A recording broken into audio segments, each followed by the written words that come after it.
Start with warming up and increasing the flexibility of your shoulders.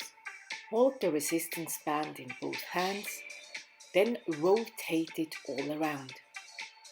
Make sure the band touches your backside and keep it stretched throughout the movement. Also strengthen your upper back muscles with band pull-aparts. Stand up straight, hold the band at chest height, shoulder width apart. Pull the band apart, squeezing your shoulder blades together.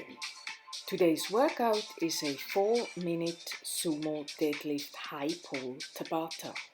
Stand slightly wider than shoulder width, the knees in line with your toes. Maintain the lumbar curve, heels down and arms straight until hips and legs extend.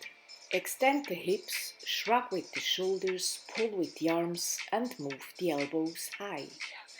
Finally, add some weight to your sit-ups and also try out the variation of sit-up and kettlebell press overhead. The repetition is complete at full arm extension. 3, 2, 1, go!